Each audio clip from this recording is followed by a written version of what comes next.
आज हम लोगों का जो टॉपिक रहेगा तो नया स्टार्ट करेंगे हम लोग CIA के अंदर CIA विद AAP या CIA प्लस के अंदर सबसे आखिरी मॉड्यूल जो है आप लोगों का है उसका नाम है डायरेक्ट टैक्स। आप लोगों का जो मॉड्यूल है उसका नाम है डायरेक्ट टैक्स।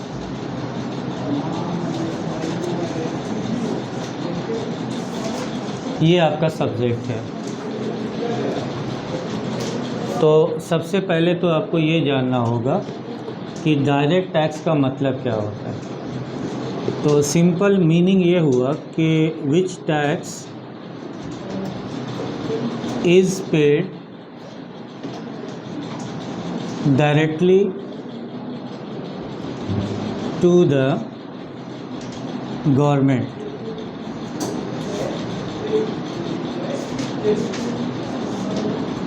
जो टैक्स गवर्नमेंट को डायरेक्ट पेड हो जाता है उसी को डायरेक्ट टैक्स बोलते हैं, बाय असेस। इसका मतलब टैक्स जो होता है जिसे हिंदी में हम कर कहते हैं, टैक्स वो दो तरीके से पे होता है। एक जैसा कि मैंने बताया डायरेक्ट टैक्स और दूसरा इनडायरेक्ट टैक्स। तो हमारे यहाँ दो ही तरह के टैक्स हैं इंडिया में। लॉ के अंतर्गत दो तरह से टैक्स लगाए जाते हैं। कुछ टैक्सेस ऐसे हैं जो डायरेक्ट टैक्स की कैटेगरी में आ जाते हैं और कुछ टैक्स ऐसे हैं जो इनडायरेक्ट टैक्स की कैटेगरी में आते हैं। डायरेक्ट टैक्स की बात अगर करें तो ये टैक्स ऐसा है जो आपकी इनकम पे लगता है या आपकी वेल्थ या प्रॉपर्टी पे लगता है।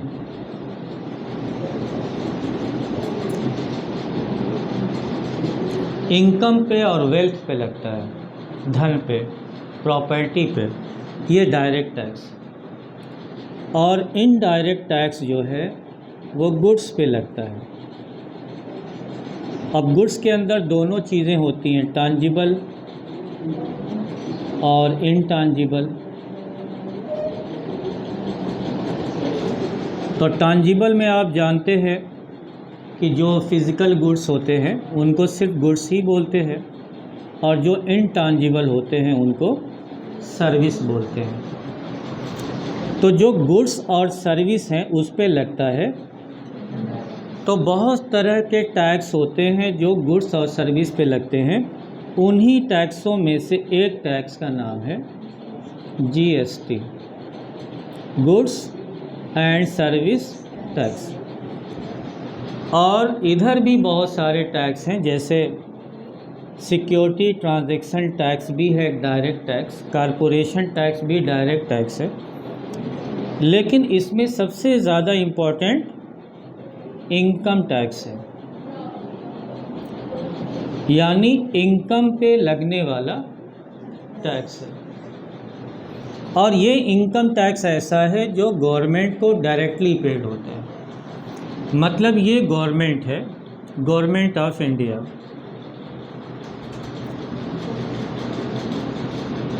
और ये जो है मिस्टर एक्स है। तो ये मिस्टर एक्स अपनी इनकम पे जो भी टैक्स बनेगा वो गवर्नमेंट को डायरेक्ट पे करेंगे, बैंक के ज़रिए, वेबसाइट के ज़रिए, किसी भी मीडिएटर के ज़रिए डायरेक्ट गवर्नमेंट को पे करेंगे। यानी यहाँ पर जो पर्सन है वो टैक्स पेयर है, जिसे असेसी कहा जाता है, करदाता।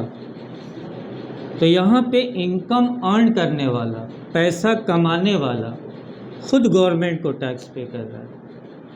लाइक मी कि मेरे पास सैलरी है और सैलरी से मुझे जो इनकम होती है उस पर 4,000 रुपये का टैक्स बनता है मेरा।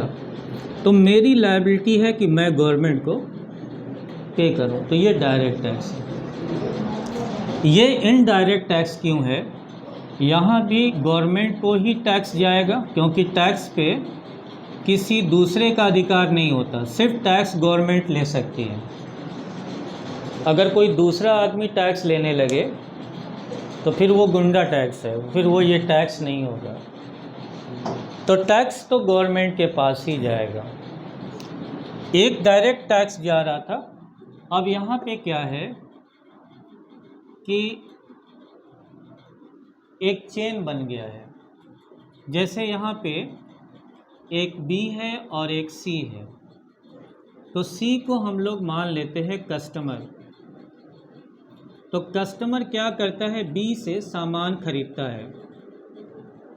तो ये क्या करता है, सामान की जो वैल्यू है जिसके अंदर टैक्स भी इंक्लूड है, बी को दे देता है। और बी क्या करता है, इसमें से जो टैक्स है वो टैक्स वाला पार्ट गवर्नमेंट को पे कर देता है। यानी जो टैक्स लायबिलिटी है वो बी के ऊपर है, जबकि टैक्स कौन पे कर रहा है, यानी सी का टैक्स बी पे कर रहा है। यानी सी का टैक्स डायरेक्ट नहीं पे हो रहा है, इनडायरेक्ट पे हो रहा है। हम किसी भी दुकान से कोई सामान खरीदते हैं, कुछ भी खरीदते हैं, लाइक मार्कर खरीदते हैं, तो इसमें टैक्स है। अगर 20 रुपये है और 12% टैक्स है तो 2 रुपये 40 पैसा टैक्स हुआ और बाकी उसकी कॉस्ट हो गई, मुनाफा भी इसी में है। तो हम 20 रुपये दुकानदार को दे के आते हैं, उसमें हम अपना टैक्स भी दे के आते हैं। दुकानदार क्या करता है कि हमारा टैक्स वाला हिस्सा कैलकुलेट कर लेता है और GSTR 1 फाइल करता है, 3B फाइल करता है, और जो भी टैक्स लायबिलिटी आती है वो गवर्नमेंट को। तो मेरा टैक्स यहाँ डायरेक्ट पेड ना होके इनडायरेक्ट पे हो रहा है। इसी वजह से GST को इनडायरेक्ट टैक्स कहा जाता है, क्योंकि वो इनडायरेक्टली गवर्नमेंट को पे करता है। और डायरेक्ट टैक्स को, इनकम टैक्स को डायरेक्ट टैक्स कहा जाता है, क्योंकि यहाँ पे जो टैक्स पेयर है वो कोई मीडिएटर के ज़रिए नहीं, अपना टैक्स खुद गवर्नमेंट को। मान लीजिए आपका एक बिज़नेस है XYZ, आपने साल भर बिज़नेस किया, आपको 1 लाख रुपए का फ़ायदा हुआ, और इनकम टैक्स का रूल है कि 30% मुनाफे का आप हमें दीजिए टैक्स के रूप में। तो आप 10,000 रुपये गवर्नमेंट की वेबसाइट पर जाके सीधा गवर्नमेंट को पे कर देंगे। और अगर ये टेक्निकल नॉलेज आपके पास नहीं है तो किसी एक्सपर्ट से ये काम करवाएंगे, CA से करा लेंगे, कोई टैक्स कंसल्टेंट होगा उसके ज़रिए करा लेंगे। तो बहुत सारे लोग ऐसे हैं मार्केट में जो स्किल्ड होते हैं, तो वो आपका काम जो है फैसिलिटेट कर देते हैं, आपको सुविधा प्रोवाइड करते हैं, और आपका जो काम है वो अपने ऊपर ले लेते हैं और ख़ुद वो काम कर देते हैं। उसका कुछ वो चार्ज भी लेते हैं आपसे। यानी यहाँ पर टैक्स आप खुद पे कर रहे हैं। ये नहीं है कि CA अपनी ID से टैक्स पे करता है, नहीं नहीं, आपकी यूज़र ID पासवर्ड लेता है। जैसे कहने का मतलब, मैं मेल करूं आपको अपनी ID से, तो साफ है कि मेरी ID से मेल गया है तो मतलब मैंने मेल किया है। लेकिन अगर मैं अखिलेश की ID लेके और मेल कर दूं तो ये माना जाएगा कि अखिलेश ने मेल किया, भले ही मैं उसको टाइप कर रहा हूं। तो बस यही वो काम करते हैं, आपकी यूज़र ID और पासवर्ड ले लेते हैं और आपका टैक्स पे कर देते हैं, तो आपकी तरफ से पे किया हुआ माना जाता है। हालांकि आपको ये लगता है कि कोई और पे टैक्स पे कर रहा है, आपका कोई और नहीं कर रहा है, वो एक्सपर्ट हैं, वो उस चीज़ के उसमें माहिर आदमी हैं, उनसे गलती के चांसेस नहीं हैं, तो इस वजह से वो आपने लायबिलिटी अपनी उनको दे दी। तो इनकम टैक्स की जो लायबिलिटी है वो शिफ्ट नहीं होती। You can not shift your tax liability to another person. आप ये नहीं कह सकते कि मेरा टैक्स मेरा भाई पे कर दे, पॉसिबल ही नहीं है। A person who earn income is liable to pay tax. No one can pay tax on behalf of you. You are earning income, you are liable to pay tax. But इस case में क्या होगा? You are customer, you are paying tax to the seller, not government. तो seller क्या कर रहा है? Is collecting your tax and after a period of time he will pay the tax to the government. तो your tax is being paid by seller. तो इसका मतलब आपका टैक्स इनडायरेक्टली गवर्नमेंट को पेड हो रहा है. तो बेसिकली टैक्स कितने तरह का हुआ? दो तरह का. एक डायरेक्ट टैक्स. एक उदाहरण डायरेक्ट टैक्स का क्या हुआ? Income tax. और एक उदाहरण क्या हुआ इनडायरेक्ट का? जीएसटी. इनकम टैक्स किस पे लगता है? इनकम पे. और जीएसटी किस पे लगता है? गुड्स और सर्विस पे.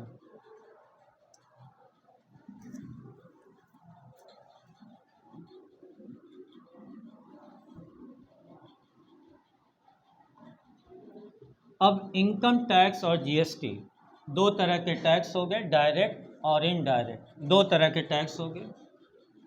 कौन सा ऐसा टैक्स है दोनों में से, इनकम टैक्स और जीएसटी में से, जिसके बढ़ने से या घटने से पूरी जनता पे उसका असर पड़ता है? इनकम टैक्स के घटने बढ़ने से या जीएसटी के घटने बढ़ने से? क्योंकि जीएसटी गुड्स और सर्विस पे लगता है और पूरी जनता जो है, चाहे वो अमीर हो या गरीब हो, गुड्स या सर्विस कंज्यूम करती है. तो हर आदमी जो टैक्स पे करता है वो जीएसटी है. तो जीएसटी का रेट बढ़ने से सब पे उसका इम्पैक्ट पड़ जाएगा और इनकम टैक्स बढ़ने से सब पे उसका इम्पैक्ट नहीं पड़ेगा. किस पे पड़ेगा? जिसकी इनकम उस ब्रैकेट के अंदर, उस लिमिट के अंदर आएगी, उसी के ऊपर उसका असर. इसका मतलब इनकम टैक्स सब पर इम्पैक्ट नहीं डालता, लेकिन इनडायरेक्ट टैक्स सब पे इम्पैक्ट डालता है. एक चीज़ ये हो गया. दूसरी चीज़ ये कि क्या हम सभी टैक्स पे करते हैं या सिर्फ बड़े लोग? बड़े लोग इट मीन्स जो बिजनेसमैन है या सैलरीड पर्सन है लेकिन उनकी सैलरी बहुत ज़्यादा है, वो लोग ही सिर्फ टैक्स पे करते हैं कि हर आदमी देश का टैक्स पे करता है? हर आदमी पे करता है. हर आदमी गुड्स या सर्विस यूज़ करता है. गरीब से गरीब आदमी भी गवर्नमेंट को क्या देता है? टैक्स देता है. तो गवर्नमेंट की जो भी योजना है उसमें किसका पैसा है? पब्लिक का है. इसीलिए वो पब्लिक प्रॉपर्टी है. रोडवेज, एयरपोर्ट किसका है? पब्लिक का है. वो पब्लिक प्रॉपर्टी है. पब्लिक के टैक्स से ही वो बना है. गवर्नमेंट का अपना कोई पैसा नहीं होता. गवर्नमेंट के पास जो इनकम होता है वो हमारा एक्सपेंस होता है, यानी हमारा टैक्स ही उनका इनकम होता है. बाकी गवर्नमेंट के भी कुछ कंपनीज होती हैं, गवर्नमेंट सेक्टर की कंपनी जिसे स्टेचुरी का, उससे भी उनको इनकम होता है. कुछ वो डी इन्वेस्टमेंट करते रहते हैं तो उससे इनकम होता है. लोन वगैरह देते हैं तो उससे इंटरेस्ट मिलता है. तो इस तरीक़े से गवर्नमेंट के पास इनकम आता है. तो हम लोग बात कर रहे थे कि इनकम टैक्स और जीएसटी में बेसिक फ़र्क क्या है, किस टैक्स के बढ़ने से सब पे फ़र्क पड़ता है और किस पे सब पे फ़र्क नहीं पड़ता. हम ये बताने की कोशिश कर रहे थे कि हम सभी लोग अब कंट्री में टैक्स में कंट्रीब्यूशन करते हैं. हर आदमी गवर्नमेंट को अपने स्तर से कंट्रीब्यूशन करता है. ये नहीं कह सकते कि हम लोग टैक्स. इसलिए मैं बता रहा हूँ कि एक माइंड सेट है कि जो ज़्यादा पैसा कमाता है, जैसे सेलिब्रिटीज़, तो सिर्फ वही गवर्नमेंट को टैक्स पे. ऐसा बिल्कुल नहीं है. हर आदमी एक टैक्स पे. इवन न्यू बॉर्न बेबी भी क्या करता है? गवर्नमेंट को टैक्स पे करता है. दुनिया में आता है तो जो भी वो गुड्स और सर्विसेज यूज़ करता है उस पर टैक्स, और जब तक वो जाता नहीं है या जाता भी रहता है उस वक्त तक भी गुड्स और सर्विसेज का यूज़ किसी न किसी फॉर्म में होता है। तो इसका मतलब हर आदमी दुनिया में टैक्स इंडिया में तो देता है। अब इनकम टैक्स की बात करें तो सबसे पहले ये समझना है कि इनकम टैक्स कौन पे करता है। तो इनकम टैक्स जो पे करेगा वो पर्सन होगा। पर्सन मतलब व्यक्ति। तो इनकम टैक्स के हिसाब से कितने तरह के व्यक्ति होते हैं, टाइप्स ऑफ पर्सन,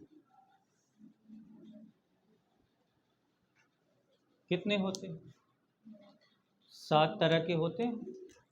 तो there are 7 types of person.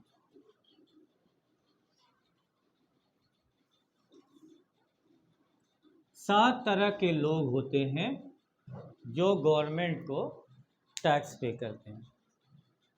अब चाहे जितने भी तरह के लोग हों उनको 7 कैटेगरी में डिवाइड कर दिया गया है। अब वो 7 लोग हैं कौन? तो पहला नाम है इंडिविजुअल। इंडिविजुअल का मतलब है ह्यूमन बीइंग, यानी इंसान या मानव, मतलब who is created by God. तो वी आर इंडिविजुअल, मेल और female including old and child. हम सभी लोग इंडिविजुअल की कैटेगरी में आ रहे हैं। अगर आप टैक्स पे कर रहे हैं इसका मतलब आप क्या हैं? इंडिविजुअल हैं। हम सभी लोग जो टैक्स पे करते हैं वो इंडिविजुअल टैक्स पेयर होते हैं। एक दूसरा है HUF, इसका मतलब है हिंदू अनडिवाइडेड फैमिली। इसका मतलब हुआ हिंदू संयुक्त परिवार।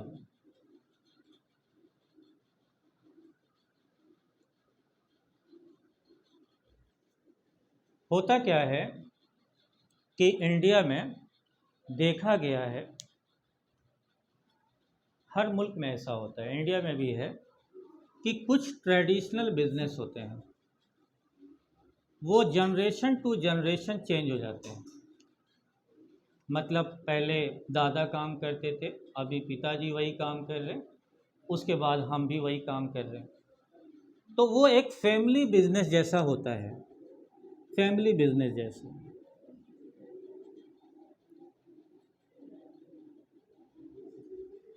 और एक बात तो ये हो गई कि मतलब ये ट्रेडिशनल बिजनेस है, परिवार में होता आ रहा है। लुंगी बिनाई हो रहा है, कालीन का हो रहा है, ताले बन रहे हैं, अलीगढ़ के ताले बन रहे हैं, तो सहारनपुर में फर्नीचर बन रहा है घर घर में, इलाहाबाद में हटिया में अलमारी बक्सा बन रहा है। तो हर एरिया में कुछ न कुछ खासियत है। अमरोहा में डमरू वगैरह बनता है, लकड़ी का बहुत काम होता है। तो हर जगह रामपुर का कुछ अलग है, बरेली का कुछ अलग। तो वहाँ पे एक ट्रेडिशनल बिजनेस होता है, तो वहाँ की कम्युनिटी उसी तरह का बिजनेस करती है।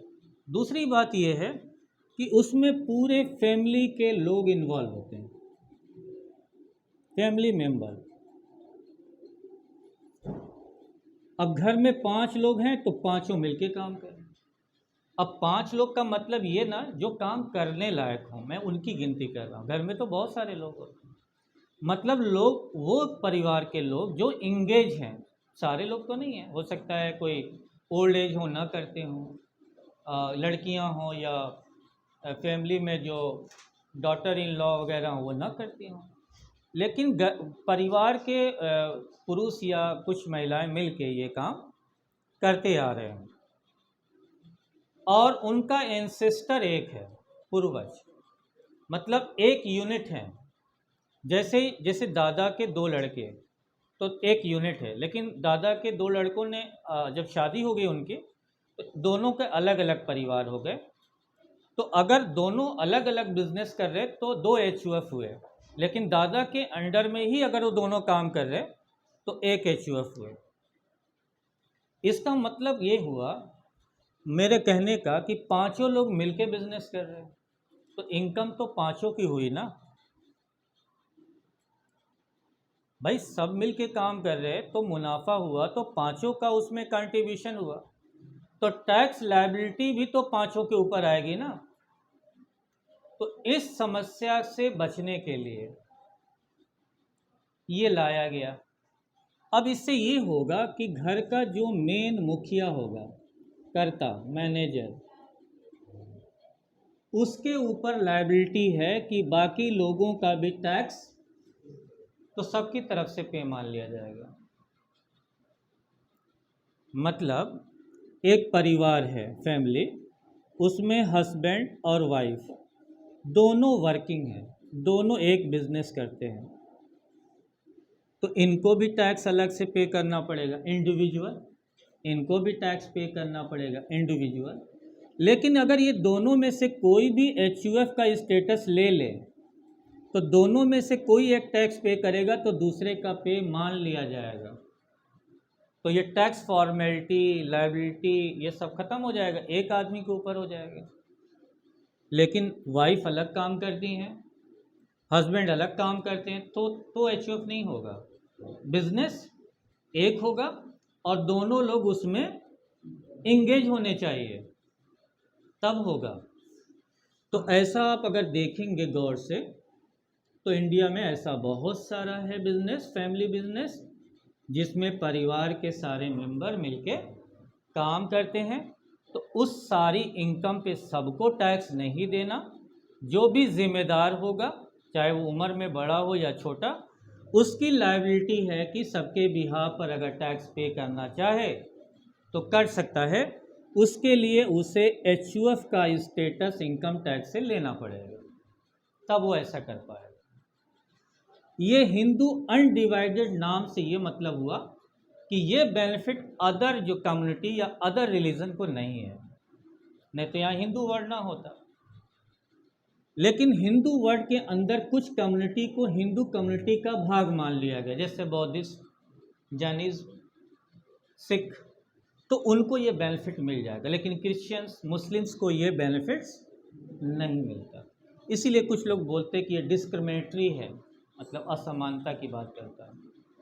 तो खैर, मैं बात क्या कर रहा था कि एक ऐसा ट्रेडिशनल बिजनेस है जिसमें सबको टैक्स पे करना है, तो सबको ना पे करके जो उसका मुखिया है वो सबके बिहाफ पे चाहे तो टैक्स पे कर सकता है। तो दो लोग हो गए। तीसरा हो गया फर्म। फर्म भी क्या है? एक बिजनेस है। ये पार्टनरशिप एक्ट के अंदर इसकी स्थापना होती है। एक संस्था को बनाने के लिए कम से कम 2 और मैक्सिमम 10 लोगों की ज़रूरत होती है। ओरल या रिटन फॉर्म में ये एक कॉन्स्टिट्यूशनल जो है एक डीड बनती है, एग्रीमेंट होता है और फिर एग्जिस्टेंस में आता है। इसके लिए एक लॉ है, पार्टनरशिप एक्ट 1932, उसके अंतर्गत इसका रजिस्ट्रेशन होता है। आमतौर से जब कम लोग कम पूंजी के साथ कोई व्यापार करते हैं तो फर्म बनाते हैं, लेकिन इसमें मॉडिफिकेशन किया गया और 2008 में एक नया लॉ आया, LLP, लिमिटेड लायबिलिटी, क्योंकि इसमें सेपरेट एंटिटी कॉन्सेप्ट का यूज़ नहीं होता। पार्टनर और बिजनेस सेपरेट नहीं होते, बोथ आर कंसीडर वन। तो पार्टनर की लायबिलिटी बिजनेस की लायबिलिटी, तो ये बड़ा मुसीबत का काम था। तो जब से ये आया LLP, लिमिटेड लायबिलिटी पार्टनरशिप, तो बिजनेस की लायबिलिटी अलग और पार्टनर्स की लायबिलिटी अलग, तो ज़्यादातर इसी में रजिस्ट्रेशन होता है। अब ये भी LLP भी फर्म का ही पार्ट है। तो अगर कोई बिजनेस है और फर्म के अंदर रजिस्टर्ड है तो वो भी गवर्नमेंट को क्या पे करती है? टैक्स। तो ये भी एक असेसी हो गई, टैक्स पेयर हो गई। तो 3 लोग हो गए, एक इंडिविजुअल, दूसरा एचयूएफ, तीसरा फर्म। चौथा होगा कंपनी।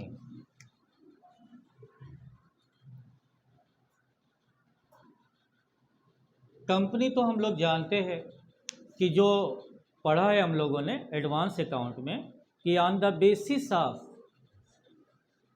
फॉर्मेशन, बनावट के हिसाब से दो तरह की कंपनियां होती हैं, स्टैच्यूटरी एंड रजिस्टर्ड। जो बिल पास करके संविधान के अनुसार बनती हैं उनको स्टैच्यूटरी या संवैधानिक या सरकारी कंपनी कहा जाता है, और जो कंपनियां कंपनी एक्ट 2013 के अंदर रजिस्टर्ड होती हैं उनको रजिस्टर्ड कंपनी कहा जाता है। सारी कंपनियां रजिस्टर्ड ही होती हैं, लेकिन जो सरकार बिल पास करके बनाती है उसको स्टैच्यूटरी कंपनी कहा जाता है।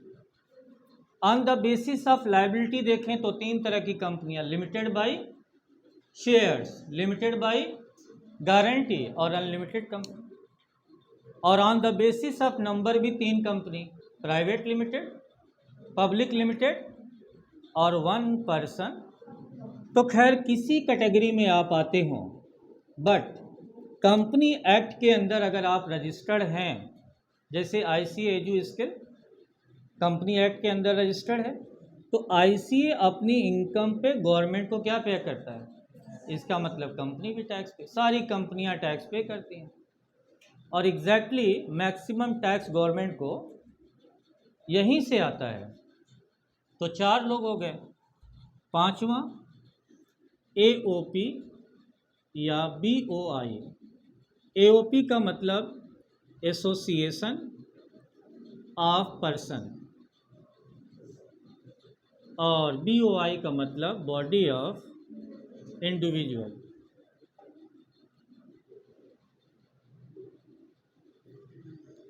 एसोसिएशन ऑफ पर्सन का मतलब दो या दो से ज़्यादा व्यक्ति, व्यक्ति मतलब लिविंग नॉन लिविंग दोनों हो सकते हैं।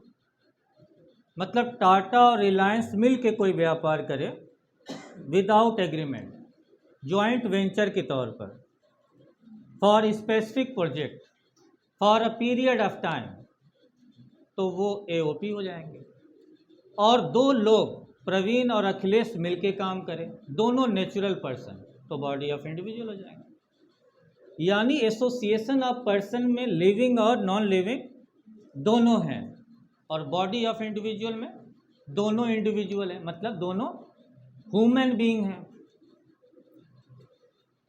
तो अक्सर ऐसा होता है कि हम कोई काम कर रहे, पूंजी नहीं है तो किसी के साथ हाथ मिला के काम कर लेते हैं, म्यूचुअल एग्रीमेंट करके, उसको बोलते हैं एओपी या बीओ।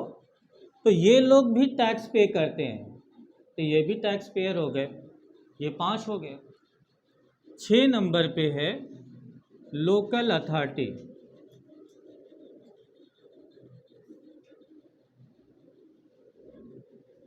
देखिए गवर्नमेंट का, इंडिया में जो गवर्नमेंट का सेटअप है वो 3 लेयर है। इंडिया में सरकार 3 लेयर पे काम करती है। इसको decentralisation of power, power of decentralisation बोलते हैं। एक सेंटर के पास पावर है जिसे सेंट्रल गवर्नमेंट बोलते हैं, जिसको लीड कर रहे हैं मोदी जी। एक हर राज्य का मतलब पावर होता है, उसको बोलते हैं स्टेट। उसको सपोज योगी जी लीड कर रहे हैं। और एक होता है जिले में, जैसे इलाहाबाद, प्रयागराज नगर निगम, तो यहाँ पे कारपोरेशन है, तो यहाँ पे लीड कर रहे हैं जैसे गणेश केशरवानी जी। तो ये तीसरे लेयर पे हो गया। तो लोकल अथॉरिटी का मतलब ये तीसरा, नगर निगम, जिला परिषद, टाउन एरिया, कॉन्टिनेंट, जो कंटन क्या नाम करके है, वो जो फौजी लोगों के लिए एक एरिया रिजर्व होता है, हाँ कैंटोनमेंट बोर्ड करके ऐसे होता है, वो सब इसके अंतर्गत आता है। अब यहाँ पे क्या है कि नगर निगम के पास भी आय के क्या होते हैं, बहुत सारे सोर्स होते हैं। तो इनके पास भी अगर इनकम है तो इनकी भी टैक्स लायबिलिटी बनती है। तो ये भी क्या हो गए, टैक्स पेयर हो गए। और इसके बाद आखिरी और सातवां, उसका नाम है आर्टिफिशियल जुरिडिकल पर्सन, कृत्रिम न्यायिक व्यक्ति। जो व्यक्ति नेचुरल नहीं है बट बाय लॉ उसे एक व्यक्ति मान लिया गया है। जैसे कोचिंग या इंस्टीट्यूट किस में आएगा, ऊपर जो 6 बताए मैंने वो किसी में फिट नहीं बैठ रहा है, तो फिर वो किस में आ जाएगा, यूनिवर्सिटी, कॉलेज, कोचिंग, इंस्टीट्यूट सब इसी में आएगा। कोई मठ है, कोई मंदिर है, कोई मस्जिद है, कोई आइडल है, कोई इमेज है, वहाँ पे चढ़ावा आता है, पैसा आता है, दान करते हैं लोग, तो कोई तो होगा एक बॉडी वहाँ पर जो मैनेज करता होगा, कलेक्शन करता होगा, वो इसमें आ जाते हैं। उनको भी गवर्नमेंट को क्या देना होता है, हिसाब देना होता है, टैक्स देना होता है। आप ये कह लीजिए कि जो भी ये ऊपर के 6 में नहीं आते तो उसके लिए सोचने की ज़रूरत नहीं है, वो ऑटोमेटिक 7वें में आता है। यानी कुल मिला के 7 ही तरह के लोग होते हैं जो गवर्नमेंट को टैक्स पे करते हैं। तो how many types of assessee, there are 7 types of assessee. तो ह्यूमन बीइंग क्या है, इंडिविजुअल। फैमिली बिजनेस किस में जाएगा, HUF में जाएगा। अगर 2 व्यक्ति मिल के पार्टनरशिप के अंतर्गत काम करें तो फर्म में चला जाएगा। कंपनी एक्ट के अंदर रजिस्टर्ड होकर काम करें तो कंपनी में आ जाएगा। टाटा बिरला मिल के काम करें तो AOP में चला जाएगा। अभिषेक और निशा मिल के काम करें तो BOI में चला जाएगा। इलाहाबाद नगर निगम और IC एजू स्किल अगर इंस्टीट्यूट है तो आर्टिफिशियल जुरिडिकल पर्सन में चला जाएगा। ठीक है।